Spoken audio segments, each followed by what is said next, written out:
Aloha, everyone, and welcome back to Alaka'i, the podcast. We have a very special guest for you all today. His name is Jobi. He's from Missouri, and he's a senior and is majoring in political science. Welcome, Jobi. Thank you. It's good to be here. So we've got Jobi here for a very special reason, and that is this guy literally got attacked by a shark. And that's what we're here to talk about today. Literally got attacked by a shark might be a little bit of a stretch, but I'm stoked to tell you about he has exactly what happened. Experience. Yeah, there you go. Look, when you're from Missouri, you're not really accustomed to shark experiences. Right. I didn't see the ocean until I was 16, actually. And where was that? Was that here or was that? No, it was Galveston, Texas. No way. So been there so many times. Very underwhelming, actually, because Right. I was expecting like white sand beaches, blue Right. water, palm trees, and it was muddy, and there was broken beer glass and a dead dolphin on the beach. So A dead dolphin. Dead That dolphin. water literally is just I'm convinced it's just like oil mixed with dirt and lake water, and it's like a little salty. I went to that's one what of it tasted them like. and it was like, watch out for alligators. And I was like, that doesn't make sense. 'Cause this is the ocean. So yeah, Galveston's not the place to. No hate on Galveston. I have had great experiences there, but yes, that's not the place to get accustomed to beaches for sure. yeah. So when I came to Hawaii as a kid from Missouri, I was just looking to experience new things. Okay. And I'd been comfortable in the water before. I was on the swim team, and I've always been a fisherman and conservationist and outdoorsman. And so spearfishing just seemed like the natural next step. Like, oh, this is something I've got to try. Okay. And so I started like teaching myself, watching lots of videos, doing lots of reading, experimenting a lot in the water out at like Hukilau in the sand crater, where I really taught myself how to dive, getting comfortable in the ocean. And then I got free dive certified in town. They have an entire series of No way. trainings that you can do. Well, how long can you hold your breath then? Okay, there's two types of breath holds. Like when you're stationary or when you're moving? Yes, static and dynamic. See, she already knows about it. I already know about this stuff. I watched a documentary about this, so anyways. Yeah, she's pro. I'm more of an amateur. If I'm standing still, if I'm doing a static breath hold, I can get close to 4 minutes. Wow. But if I'm underwater and my legs are kicking Right. and my head's looking around and you're expending oxygen, it's going to be a bit less. Half that, But maybe. yeah, still working on growing my gills. But they're coming in. They'll get there. Okay, anyways. Yes. Okay, so now you're like, let me spearfish. Let's walk us through the day. Just tell me every single That thing. fateful day. Yeah. Okay. Well, I'm probably hyping it up like way too much. yeah, maybe a little bit. I don't know I'm what you heard or who you heard it from, but I went to Ehukai Beach with my buddy Parker Seidel. Lots of the listeners probably know Parker. He's a popular guy. And the most upsetting part about this whole story has nothing to do with the shark and everything to do with the fact that Parker, who always has a camera on him at all times, he's like a media influencer vlogger. He Got didn't it. have it on him this Shoot. day. Of course not. So you're just Of going to have course. to take my word for it. Okay, Parker's well, word that's for it. probably better. You could, make it worth the hype. Like, Yeah, I'm a totally fisherman. I mean, I'm a liar. That's what I do. So we went spearfishing off the coast there, and we were directly in front of the Volcom house. People familiar with the island will know where that house is. And Parker was new to spearfishing. At that time, I was going pretty often, 3 to 4 times a week. So I told him I would take him out.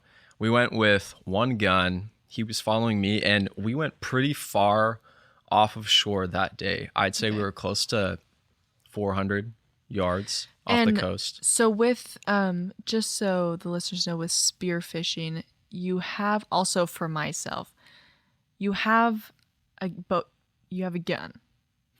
Yeah. And you've got some fins on. Do you have like snorkel stuff? Like what you like go, you swim and then you're like, oh, there's a fish. Let me shoot it. Is that it? Yeah. I mean, in a nutshell, you're more or less, you're hunting underwater. Okay.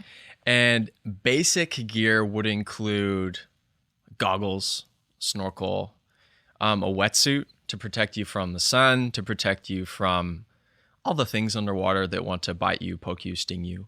Gotcha. I guess from that's jellyfish. And then it's also a good form of camouflage. Oh. And also, this gets overlooked, but it helps preserve your body heat, which is important because when you're trying to hold your breath, if your body is cold, it's actually a lot harder to hold your breath. Your breath hold decreases. Okay. Awesome. Now that we know what that is, back to you. Continue onward. So we're there with our fins. We're there with a spear gun. It's like a crossbow without the bow part. Imagine like a really big rubber band that shoots a harpoon. Horizontal. Yes. That shoots a harpoon. Imagine a harpoon. Yeah. I didn't know that's what the name was. Yeah. That's fun. Okay. And we're probably 450 yards off of the shore. At this point, we're swimming in about 45 Do to you guys 50 take feet like of water. some to float next to you, or are you guys just like... Yeah, Hawaii law requires spearfishermen to have a float that includes a dive flag. Right. Okay. So we've got a buoy, we have a float. Okay. And it's just you two. Just us two, and we're just alternating with the gun. And so Got it. Basic form or etiquette looks like one person diving with the gun to hunt, and then the second person is up top watching them, monitoring them, there to lend a helping hand. Okay. Got it. We had a good day. He was kind of picking things up, and he was getting pretty good pretty quick. And we bagged probably 5 or 6 fish. Wow. Blacktail How far snapper. can it shoot? Shoots about 10 or 11 feet. Okay. But water is a lot more dense than air, and so the spear slows down the farther away it gets from you. So you typically have to be within, I'd say 8 to 10 feet. Okay. It's optimal range for those fish. And those fish are skittish, especially on Oahu. So you have to get pretty good. You have to get patient. And you actually call the fish into you, depending on what species they are. Like with sounds? With sounds. All right, let's hear it, Jobi. Okay. Let me warm up my trevally call. No, I'm just kidding. Is that what it's called? It could be. Okay. So you could scratch on the rock with your hand. It imitates the sound that a fish would make when they're gnawing on the coral, attracts other fish. Sometimes you throw pillars of sand up into the water column or pat your hand in the silt. What? Create this disturbance or this cloud, and that attracts fish. Or you seriously do grunt, and it calls in. Well, you don't have to, if you want. Well, I'll show you, and then you have to show me how to do it. Right? Shoot. Yeah. Okay. So sometimes you go under there, you'll throw up pillars of sand, and you'll go. Why you want me to do that? Well, you wanted me to do it. This just seems reciprocal to me. Okay. I'll do it one more time. Okay. It's kind of like low, like. Yeah. Don't do it too loud. They might come in. Okay, sure. Yeah. We got to watch that. That's so cool. In the door, but yeah, so we'd had a decent day. We got lots of blacktail snapper. It's an invasive species originally from Tahiti, but the Hawaiians call them toau, and they're really good. Okay. Well, they're smart fish. So we'd gotten 5 or 6 of them, and the thought process at the time was, it's a Saturday, it's the afternoon, the beach is packed. Right. And I was trying to be considerate, and I was like, maybe we should just clean the fish in the water so we don't ruin someone's beach day, like gutting a fish. Oh, okay. Got it. So pulled our dive knives out, and we're gutting the fish in the water. And we finished probably 4 or 5 of them, and I'm working on one. My face is down. Parker is in front of me, facing me.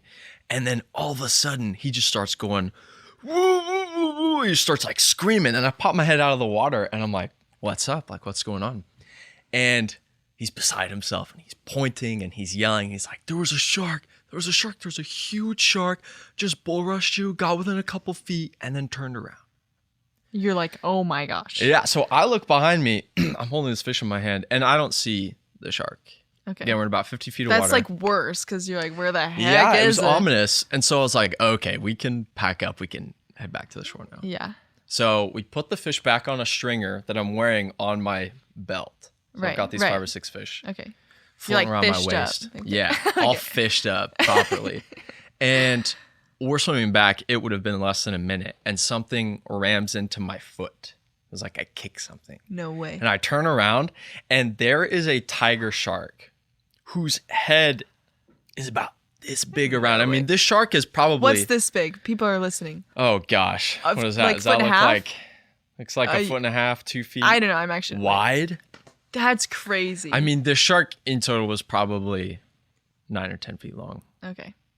It was Oh my huge. gosh. It was big. And it was right there. I mean, I could have reached out and touched it. Yeah. And a lot of people might have already known this, but sharks are kind of like dogs. If you turn and run from them, like their predatory instinct kicks in and they're going to chase you. Right. So Parker, you can't blame him. He does what anybody would do, and he books it for the shore. Like he's swimming as fast as his legs can take him. And I was like, Parker, like we got to keep our cool because otherwise we're going to be shark food. I mean, did you say it like that? Were you like, Parker? Like, it's like. More or less. Hey, I like grabbed Parker, his leg and I'm cool. like, you need to dude. chill out or we're going to get eaten. Right. Okay. I'm with you. And the reason is sharks use primarily 2 senses to hunt. First is their sense of smell. They use 2/3 of their brain. 2/3 of their brain is dedicated towards their sense of smell. And the other is electroreceptive cells that they have in their body, in their snout, and in their lower jaw. And that allows them to detect electric current in the water, which comes from muscles activating, contracting, moving. Okay. So they can sense your movement. Got it. And so at that point, we came up with a little bit of a system here. Parker was going to face forward and swim towards shore. And then I was facing back towards the shark, finning backwards. And I was the one that had the gun. You're like, keep an eye on it. We wanted to keep tabs on that thing. Yeah, you're like 24/7. Yeah.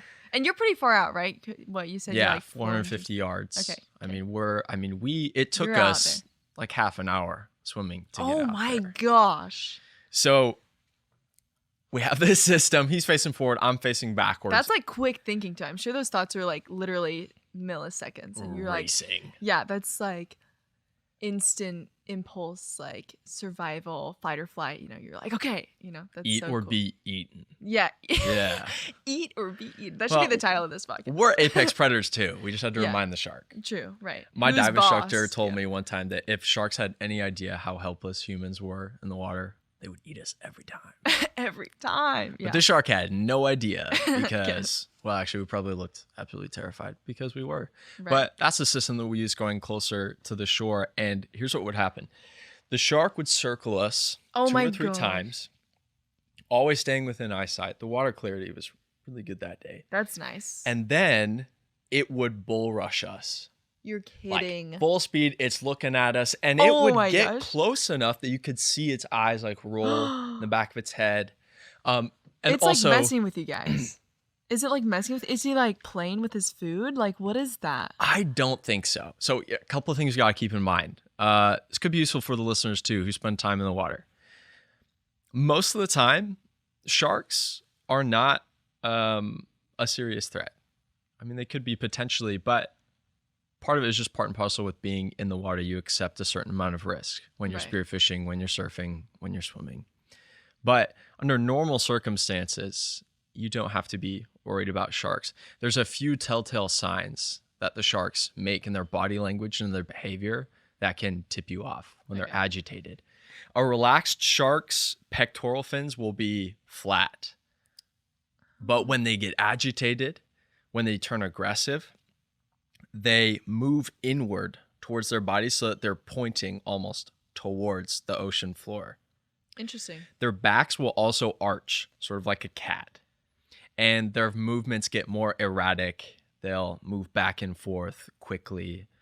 And so when you start seeing signs like that, that's when they're agitated. And that's when you should consider moving in. Okay. So the shark would circle us 2 or 3 times, and then it would bull rush us. And we know now that you're not supposed to swim away from them. They're not supposed to make a ruckus. That will just egg them on. Right. You're supposed to face the shark, right, get on their level in the water column. And if they're close enough... In the water column, that's just like... Oh, yeah. You want to be like eye level with the shark if you can get away with it. And if it's within touching distance, or if it's close enough for you to touch, you want to let the shark know that you're not an easy meal. You're not an easy snack. You're a predator too.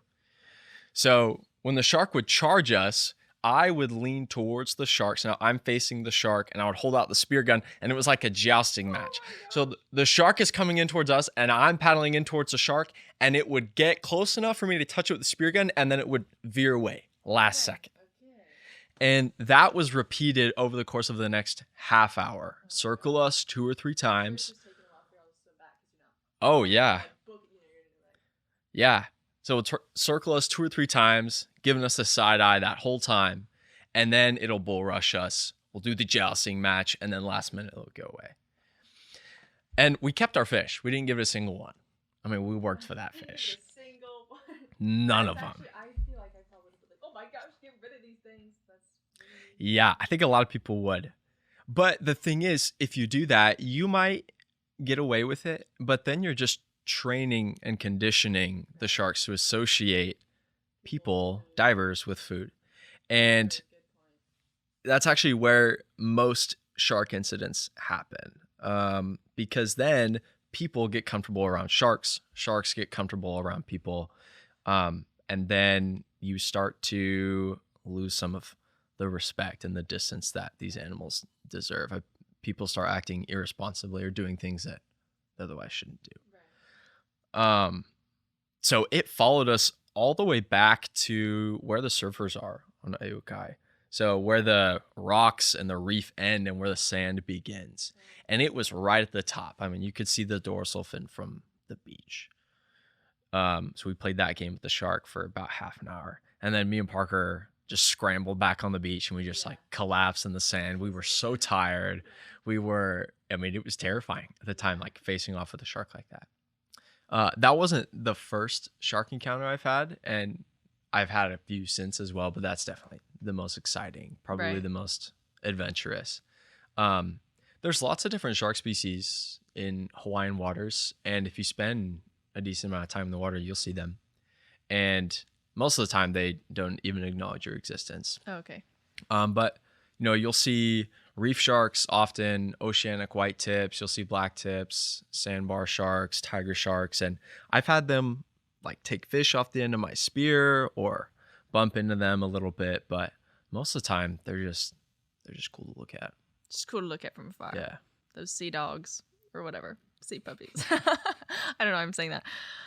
Okay, so I feel like I'm just thinking about Soul Surfer this whole time, but because I feel like her quotes are like her things after she was like, oh, it wasn't like the shark's fault or whatever. Has that changed how you look at sharks, or are you still like, are you afraid of them, or are you like, oh, they're cool? Like, yeah. Definitely needed to happen because I think I was getting a little comfortable in the water. And there has been this wave in the past couple of years for like shark advocacy. You'll see that a lot on like Instagram reels. People describe them as misunderstood. And I agree, they are misunderstood. And I don't think that they deserve the malice that is often cast upon them in places like Hollywood. But at the same time, as misunderstood as they might be, they're also deadly, and they are predators, and they're hungry, and it's nothing personal. It's not you. Matter of fact, sometimes it's just pure curiosity. That's what a lot of the shark bites amount to being. That's what the initial bump was in my case. I'm fairly certain. But people should still remember that humans are not invincible. You're not invincible. And, people will say all the time, your odds of being killed by a cow are greater than being killed by a shark. And, back home in Missouri, that is true. That is definitely the case there. But if you are surfing or spearfishing or swimming off the coast of Hawaii, where there are known shark sightings, and where you are in the presence of a large shark species like the tiger shark, which is the second most aggressive in the world, the odds of being attacked by a shark are not zero, and they're much higher than being killed by a cow. So, I mean, statistics is just a funny game like that. Right. But yeah, they deserve respect, and you mess around, you'll find out. Yeah, I guess so. So I guess, what do you have to say to people now that listen to this and are like, okay, now I'm a little scared? Am I asking that for the viewers or myself? I guess, I don't know, probably me. But what do you have to say of like, to that? concern? Yeah, good. You know, if you're scared, it means you're alive. It's just your body and your brain trying to do their job and protect you, keep you from being eaten. But at the same time, sometimes we sensationalize these things, especially sharks. But the truth is that you and I, on an everyday basis, are doing things that, statistically speaking, are far more dangerous Right. Than sharks. I mean, just the fact of being in the ocean. I mean, things like undertows and riptides and currents, those are much more dangerous than sharks. Driving in cars, riding on the airplane to get here. Humans, I think, are far more terrifying than sharks. I don't think you should live your life dictated by fear. But I do think that you just have to recognize that implicit with being in the water is, you know, the danger of running into sharks. But at the end of the day, you share the water with them. Most sharks are not interested in you. And the ones that are mostly just curious at what you are and what you're doing. Right. And if sharks were all that interested in attacking or eating people, then you'd be hearing a lot more about them. So don't let it stop you from doing what you love. Don't let it stop you from learning how to surf or going diving. Right. Just as I would say, don't let car accidents or plane accidents keep you from going places that you love. It's just part of the gig. Just part of the gig. That's showbiz, baby. That's showbiz, baby. Yeah. Well, thank you so much for coming on the show and sharing your shark stories and tales. Our final question, you know it's coming. What is the best life advice you've ever received? Be prepared and play loose. Play loose. Like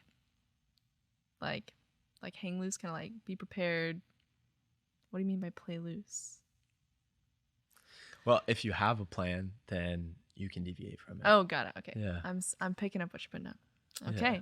Be prepared and play loose. Love it. Thank you, Jobi. And to our listeners, if you or you know someone who has a story they'd like to share, you're welcome to reach out to us on Facebook or Instagram at Alaka'i News. Thank you so much. See you next time. Bye.